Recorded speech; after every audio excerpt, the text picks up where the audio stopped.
안녕하십니까. 국세청 법인세과입니다. 2024년 법인세 신고 안내에 대해 말씀드리겠습니다.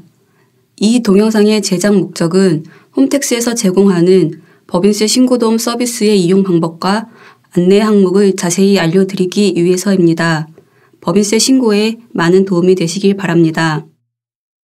말씀드릴 순서는 법인세 신고 납부 안내, 신고 도움 서비스, 신고 관련 주요 안내, 신고 내용 확인 사례 순입니다. 먼저 신고 납부 안내입니다. 23년 12월에 사업연도가 종료된 영리법인과 수익사업을 영위하는 비영리법인, 국내 사업장을 가진 외국법인 등은 올해 3월 31일이 휴일이므로 4월 1일까지 법인세를 신고 납부해야 합니다. 성실신고 확인 대상 법인이거나 연결 납세 방식을 적용하는 법인은 4월 30일까지 신고 납부하면 됩니다. 성실신고 확인서 제출 대상 법인은 법인세 신고 시 세무대리인의 성실신고 확인서를 같이 제출하여야 하며 제출하지 아니한 경우에는 성실신고 확인서 미제출 가산세가 부과됩니다. 신고 대상 법인은 3월 1일부터 국세청 홈택스를 통해 편리하게 전자신고할 수 있으며 영업실적이 없고 세무조정할 사항도 없는 법인은 홈택스에서 간편 전자신고를 통해 편리하게 신고할 수 있습니다. 또한 이자소득만 있는 비영리 법인도 홈택스를 통해 간편하게 신고서를 작성하여 제출할 수 있으며 결산서류 등 부속서류도 전자제출할 수 있습니다. 신고 후 인터넷, 스마트폰을 이용하여 편리하게 세금을 납부할 수 있습니다. 홈택스 또는 금융결제원에서 간편결제 서비스를 이용하거나 금융기관의 CD, ATM 기기, 세무서의 무인 수납 창구에서도 신용카드로 납부할 수 있으며 국세계좌인 전자납부 번호를 이용하는 경우 이체 수수료 없이 납부 가능합니다. 농어촌 특별세를 납부하는 경우 법인세와 구분된 납부서로 납부하여 주시기 바랍니다. 법인세 납부할 세액이 1천만 원을 초과하는 법인은 납부세액 일부를 납부기한 다음 날부터 1개월, 중소기업은 2개월까지 분납할 수 있습니다. 분납할 세액에 가산세와 감면분 추가 납부 세액은 제외됩니다. 법인세가 1천만 원 이하이나 농어촌 특별세가 500만 원을 초과하는 경우에는 농어촌 특별세도 분납이 가능합니다. 다음은 성실신고 지원을 위해 홈택스에서 제공하는 신고도움 서비스에 대하여 말씀드리겠습니다. 말씀드릴 순서는 화면 안내, 주요 개선사항, 주요 안내 항목, 자기검증 서식, 오류 검증 항목 순으로 말씀드리겠습니다.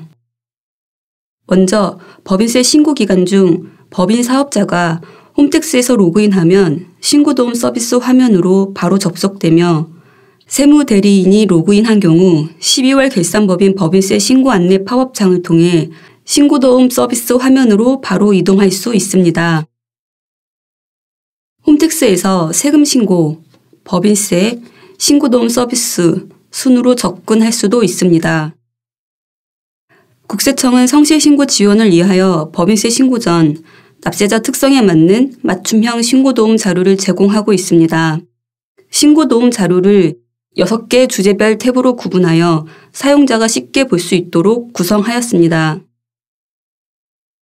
첫 번째 탭 주요 안내에서는 22 사업연도 법인세 신고 자료를 바탕으로 소득률, 주요 경비율, 원가율 등 주요 지표를 비슷한 규모의 동종 업종 영위법인의 평균과 비교하여 시각화 자료를 제공하고 있습니다. 하단에는 신고 시 유의사항과 절세 도움말 중에서 각각 3가지씩 선정하여 우선 챙겨봐야 할 핵심 정보로 제공하고 있습니다. 두 번째 탭 기업 분석 자료에서는 전년도에 신고한 업종 코드, 세금 포인트와 최근 3개 사업연도의 정기신고 자료를 안내하고 있습니다. 또한 22 사업연도에 적용한 공제 감면 목록, 매출액 대비 주요 판매 관리비 현황, 지출 증명 수치 현황을 제공하고 있습니다. 세 번째 탭 신고 참고 자료에서는 23 사업연도 중간 내납세액, 부가가치세 신고 자료와 전자세금 계산서 등 발행 금액, 원천세 신고 자료, 국고보조금 수치 내역, 특정 용도 신용카드 사용 내역과 직전 사업연도에 신고한 주주 현황 자료를 안내하고 있습니다. 또한 22 사업연도 기준으로 성실신고 확인서 제출 대상 법인을 안내하고 있으니 23 사업연도에도 확인서 제출 대상인지 반드시 검토하여 신고하시기 바랍니다.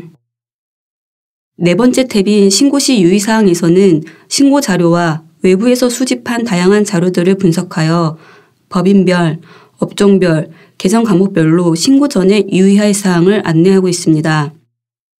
다양한 항목에 대하여 구체적인 정보와 일반적인 참고사항까지 폭넓게 제공하고 있으니 신고 시 참고하시기 바랍니다. 다섯 번째 탭인 절세 도움말에서는 납세자가 놓치기 쉬운 공제 감면 제도에 대해 핵심적인 절세 도움말과 법인별 절세 도움말을 구분하여 안내하고 있습니다. 법인세 절세를 위한 도움 자료이니 참고하여 신고하시기 바랍니다. 여섯 번째 탭인 세법 도우미에서는 신고 시 유의사항과 절세 도움말을 위하여 참고할 세법 규정으로 제공하고 있으며 법인 유형에 따라 최근 개정세법 중 주요 사항을 간략하게 안내하고 있습니다. 여기까지 법인세 신고 도움 서비스의 화면에 대해 간단하게 설명드렸습니다. 다음은 신고도움 서비스와 관련한 2024년의 주요 개선 사항에 대하여 말씀드리겠습니다. 첫 번째로 신고 편의 확대를 위하여 제공 자료의 단순한 안내에서 가능한 항목은 세부 정보를 추가 제공하는 것으로 개선하였습니다. 예를 들면 특정 시설물 이용권 취득법인의 신고시 유의사항에서 작년까지는 제공하지 않았던 이용권의 종류, 취득일, 취득가액, 발행 사업자에 대한 세부 내역을 추가적으로 제공하고 있습니다. 두 번째 개선 사항으로는 간편 신고 시 어려운 세법 용어를 설명하는 도움말을 확대하였습니다. 어려운 용어에 마우스 커서를 이동하면 도움말이 팝업창으로 생성되는데 올해 10종을 추가하여 총 30종의 도움말을 구축하였습니다. 세 번째 개선 사항으로는 법인세 신고서를 작성하여 접수하기 전에 5가지의 검증 항목을 추가하여 사전에 신고서의 작성 오류를 점검할 수 있도록 하였습니다. 세부 내역은 다음 순서에서 더 자세히 설명드리겠습니다. 네 번째 개선 사항으로는 실수하기 쉬운 규정들을 사전에 체크할 수 있도록 기존에 제공하는 자기검증 검토서 22개에 올해 기부금 항목을 추가하여 총 23개의 항목을 제공합니다. 다음은 신고도움 서비스의 안내 항목의 세부 내역들에 대해 말씀드리겠습니다. 신고도움 서비스에서 가장 많은 내용을 담고 있는 신고시 유의사항과 절세 도움말의 세부 항목들은 외부에서 수집한 과세 인프라와 국세청의 빅데이터 분석 시스템을 통해 안내 유형을 정교화하고 추가적인 자료를 수집하여 제공 항목을 확대하였습니다. 먼저 개별 분석 항목입니다. 올해 새롭게 추가된 항목은 고가의 회원권 및 레저용 선박을 보유 중인 법인과 전입신고 등과 연계하여 빅데이터 시스템을 통해 분석한 특수관계인 법인이 취득, 임차 중인 주택을 사용하고 있는 것으로 추정되는 법인에 대한 안내를 추가하였습니다. 23년 57개 항목에서 신규 항목 추가와 기존 항목 정비를 통해 올해 총 64개 항목을 안내하고 있으며 그중 41개 항목에 대해서는 구체적인 데이터를 추가로 제공하여 안내 항목의 실효성을 높일 수 있도록 하였습니다. 다음은 공통분석 항목입니다. 올해 5개 항목을 추가하여 총 51개 항목을 안내하고 있습니다. 특히 감면요건 변동 내역과 22사업년도 신고서 기재사항에 오류가 발생한 법인과 주식 변동 상황 명세서 기재사항에 오류가 있었던 법인들에게 작년부터 추가적으로 안내하고 있으니 신고서 기재 시 참고하여 작성하여 주시기 바랍니다. 다음은 개정 과목별 안내입니다. 최근 3년간 검증에서 주요 추징되는 항목을 개정 과목별로 분류하여 안내하고 있습니다. 수익금액, 판매관리비, 과세관청의 경정으로 1억 원 이상의 유보가 발생하는 경우 등 올해 자기주식 및 고유목적 사업준비금을 추가하여 총 38개 개정 과목에 대해 주요 검토 항목을 안내하였습니다. 다음은 절세 도움말에 대해 말씀드리겠습니다. 법인이 몰라서 놓치기 쉬운 공제 감면 제도를 총 28개 규정에 대해 법인별 상황에 맞는 절세 도움말을 제공하고 있습니다. 중소기업으로 추정되나 중소기업에 대한 특별세액 감면을 적용받지 않는 법인에 대한 안내, 청년 창업으로 창업 중소기업 세액 감면 적용 대상으로 보이는 법인에 대한 안내 등 해당 법인의 상황에 맞는 도움말을 제공합니다. 특히 핵심 절세 도움말은 해당 법인에게 맞춤형으로 제공되는 항목입니다. 해당 규정들에 대한 세부사항은 모두 신고도움 서비스에서 구체적으로 확인이 가능하니 신고 전에 꼭 열람하여 세제 지원 제도를 이용하시기 바랍니다. 다음은 자기검증 서식입니다. 자기검증용 검토서는 국세청 누리집 참고자료실과 법인세 신고 안내 책자에 수록하여 제공하고 있습니다. 지출증명 수치 검토서부터 올해 추가된 기부금 검토서까지 총 23개 검토서로 세법 규정과 공제 감면 요건을 쉽게 확인할 수 있습니다. 대표적으로 올해 추가된 기부금 관련 주요 사항 검토 서식입니다. 기부금의 송금 요건과 종류, 범위, 한도에 대해 목록형으로 제공하고 적합 여부를 스스로 확인해 볼 수 있도록 구성된 검토 서식입니다. 다음은 지출증명 서류 수치 현황 검토 서식입니다. 지출증명이 필요한 재무상태표와 손익계산서의 개정 과목들 중 얼마나 지출증빙을 수치하였는지 확인할 수 있습니다. 신용카드 및 상품권 등 사용내역 검토 서식입니다. 신용카드 사용내역 검토를 통해 사적 사용 여부를 확인하고 상품권의 개정 과목 및 수령자 검토로 세무조정 누락 여부 등을 검증할 수 있습니다. 가지급급 인정이자 등 세무조정 검토 서식입니다. 특수관계인 해당 여부, 특수관계인의 가지급금 해당 여부, 미수이자 회수 여부 등을 검토하여 특수관계인에 대한 업무무관 가지급금 관련 세무조정 누락 여부를 확인할 수 있습니다. 2월 결손금 공제 검토 서식입니다. 공제 대상 2월 결손금 해당 여부, 공제 금액과 공제 제한 여부를 확인할 수 있습니다. 다음은 토지 등 양도소득에 대한 법인세 검토 서식입니다. 확대된 과세 대상과 세율을 확인할 수 있으며 비사업용 토지 해당 여부 등을 검증할 수 있습니다. 마지막으로 중소기업에 대한 특별세액 감면 검토서입니다. 법인의 감면 대상 업종과 규모별, 업종별, 소재지별로 감면율을 안내하고 감면 한도액도 안내하고 있으므로 게시된 서식을 잘 활용하셔서 신고에 도움이 되었으면 합니다. 다음은 오류 검증 항목에 대하여 말씀드리겠습니다. 오류 검증은 홈택스에서 신고서 전송 전에 신고서의 오류를 검증하는 항목입니다. 올해는 오류 항목 1개 추가, 경고 항목 4개를 추가하여 총 43개 항목에 대해 검증합니다. 특히 올해부터 최저한세 적용을 제외하는 공제 감면을 우선 적용하는 것을 방지하도록 오류 검증을 추가하였습니다. 또한 공제 감면이 중복 적용되지 않는 항목을 중복 적용하거나 한도액을 초과하여 적용하는 경우 농어촌 특별세 신고 대상 감면인지 등을 미리 확인하여 주므로 오류가 발생한 경우 수정하여 다시 신고서를 전송하여야 합니다. 다음 경고 항목은 오류 메시지가 나타나지만 한 번 더 확인한 후 오류가 아니라면 신고서를 전송할 수 있습니다.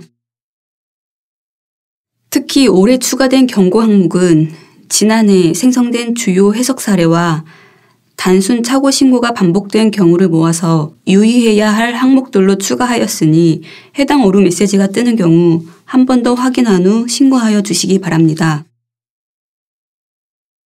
다음은 신고 관련 주요 안내입니다. 말씀드릴 순서는 세정지원, 공제감면, 연구인력개발 및 세액공제 사전심사, 중소법인에게 제공하는 신고편의, 공익법인의 협력 의무 순입니다. 첫 번째로 세정 지원 안내입니다. 경영에 어려움을 겪는 건설, 제조업, 영위 중소기업과 수출 비중이 50% 이상인 중소기업, 고용위기 지역인 거제시 소재 중소기업에게 법인세 납부 기한을 직권으로 3개월 연장하고 환급 신청액을 10일 이내에 조기 지급할 예정입니다. 두 번째로 공제 감면의 세제 지원 제도를 더 알기 쉽게 한눈에 제공하기 위하여 쉽고 간단하게 작성한 안내용 PPT를 국세청 누리집에 게시하니 필요한 경우 언제든지 열람이 가능합니다. 또한 세제 지원 제도가 있음을 더 많이 알리기 위하여 주로 많이 적용받는 주제를 선별해 한 번 보면 오래 기억되는 쇼폼의 형태로 제작하여 국세청 누리집과 유튜브에 게시하였습니다. 다음은 연구인력개발비 세액공제 사전심사제도입니다. 연구인력개발에 사용된 인건비, 재료비 등의 비용이 세액공제 대상에 해당되는지 또는 수행한 연구과제가 세액공제 대상 연구개발인지 불분명한 경우 사전심사를 신청하고 그 결과에 따라 신고하면 신고 내용 확인 및 감면 사후관리 대상에서 제외됩니다. 추후 심사 결과와 다르게 과세 처분이 되더라도 과소신고 가산세가 면제되니 적극 활용하시기 바랍니다. 다음은 법인세 공제 감면 컨설팅 제도에 대한 안내입니다. 중소기업에게 공제 감면 가능 여부와 금액을 사전에 확인해 줌으로써 세무상 불확실성을 해소하고 고용, 투자 등을 유인하여 성장을 지원하기 위해 도입되었습니다. 신청 기한을 폐지하여 언제든 신청 가능하고 신청 대상을 확대하였으므로 공제 감면을 적용받고자 하는 중소기업은 누구나 신청 가능합니다. 다음은 중소법인의 신고 편의를 위하여 실시하는 제도입니다. 세무서에서 중소법인 및 성실신고 확인 대상자들을 위한 전용 상담 창구를 설치하고 지방청은 공제감면 전문 상담팀을 통해 반복적으로 잘못 신고하는 사례를 선제적으로 안내할 예정입니다. 본청 및 지방청은 중소기업 협동조합 컨설팅 지원단 및 노란우산 경영지원단과 한라인을 개설하여 적시에 신고를 지원하겠습니다. 다음은 공익법인 협력 의무에 대한 안내입니다. 공익법인의 규모별로 이행하여야 할 협력 의무가 구분되어 있습니다.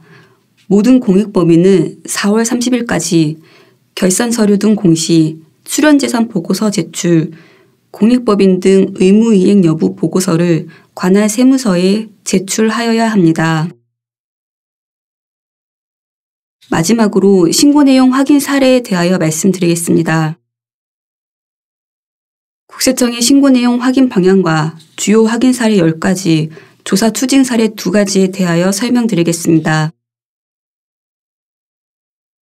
국세청은 납세자가 성실 신고를 할 수 있도록 실질적으로 도움이 되는 자료를 신고 전에 최대한 제공하는 한편 신고 후에는 신고 도움 자료 반영 여부를 정밀 분석하여 불성실 신고 법인에 대해서는 신고 내용 확인을 실시할 계획입니다.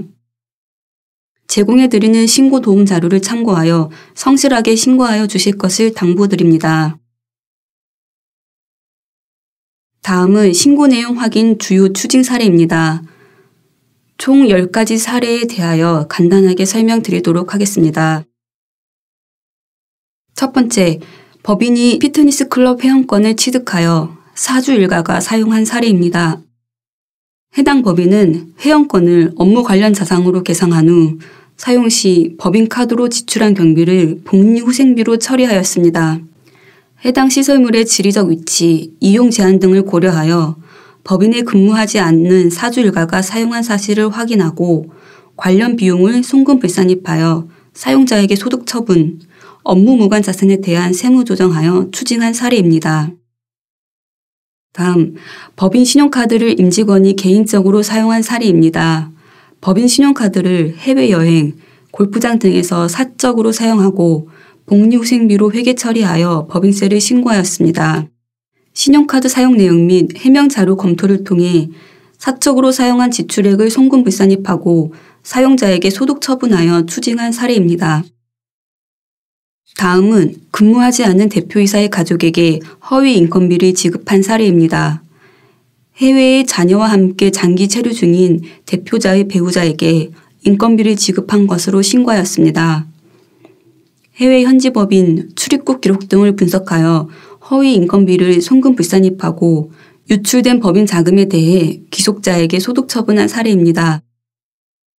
다음은 가상자산의 매매 차익과 가상자산 자동 매매 프로그램의 사용료를 수취하였으나 법인세 신고 시 누락하여 입금에 산입하여 법인세를 추징한 사례입니다.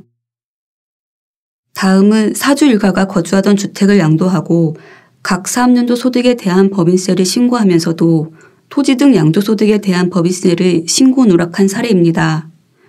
해당 주택의 재산세 납부 내역과 사주 일가의 전입신고 내역 등을 토대로 직원용 사택이 아닌 사주 일가가 거주하던 주택임을 확인하고 토지 등 양도소득에 대한 법인세를 추징한 사례입니다. 다음은 사주 일가가 무상으로 거주하던 임차주택의 전세보증금에 대하여 별도의 세무조정 없이 법인세를 신고한 사례입니다. 해당 주택의 임차보증금을 당해 법인이 사주 일가에게 대여한 것으로 보아 무상 대여한 임차보증금에 대해 인정이자를 계산하고 주택의 유지관리 비용을 송금 불산입하여 추징한 사례입니다. 다음은 금융보험업을 영위하는 법인이 부동산 투자회사로부터 배당금을 수취하고 수입배당금 입금 불산입 규정을 적용하여 신고한 사례입니다. 소득공제를 적용받는 법인으로부터 수취하는 배당금은 수입배당금 입금 불산입 적용 대상 배당금이 해당하지 않으므로 수익배당금 입금 불산입 조정을 취소하고 법인세를 추징한 사례입니다. 다음은 실제 영위하는 업종과 신고한 업종이 상이하여 중소기업 특별세액 감면을 잘못 적용한 사례입니다. 동 사례는 실제 영위하는 업종 기준으로 수도권 소재 중기업에 해당하여 중소기업 특별세액 감면을 적용할 수 없는 법인이었습니다. 중소기업 특별세액 감면은 업종별, 소재지별, 규모별로 감면율이 상이하므로 관련 규정을 충분히 검토한 후 중소기업에 대한 특별세액 감면을 적용하시기 바랍니다. 다음은 두 가지 이상의 감면 사업을 영위하는 경우 감면 사업에서 발생하는 사업의 소득과 결손금을 통산하지 않고 감면 소득 금액을 산출하여 중소기업 특별세액 감면을 과다 적용한 사례입니다. 감면 대상 소득 금액 계산 시 관련 규정을 충분히 검토한 후 중소기업에 대한 특별세액 감면을 적용하시기 바랍니다. 창업 중소기업 세액 감면은 수도권 과밀 억제권역에서 창업한 경우 50%의 감면율을 적용하고 수도권 과밀 억제권역 밖에서 창업한 경우 100%의 감면율을 적용하되 수도권 과밀 억제권역 안에서 창업하여 밖으로 이전하는 경우는 계속하여 50%의 감면율을 적용하여야 함에도 100%의 감면율로 잘못 적용한 사례입니다. 다만 수도권 과밀 억제권역 밖에서 창업하여 안으로 이전하는 경우에는 수도권 과밀 억제권역에서 창업한 것으로 보기 때문에 50%의 감면율을 적용하는 것입니다.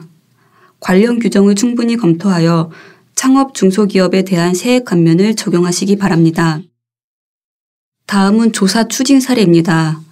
거짓 세금 계산서의 수수와 친인척에게 허위 인건비를 지급한 혐의, 법인이 개발한 상표권을 대표이사 명의로 등록 후 당해 법인이 취득함으로써 대표자가 법인 자금을 부당하게 유출한 사례로 세무조사 대상으로 선정되어 추징된 사례입니다.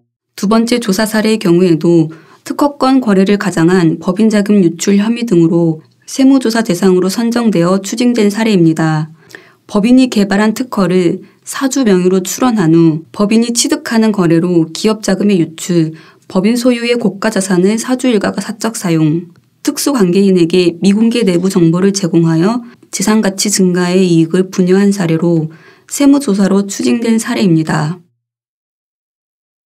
지금까지 설명드린 신고 도움 자료들이 법인세 신고에 도움이 되시길 바라며 2024 법인세 신고 안내를 마치겠습니다. 감사합니다.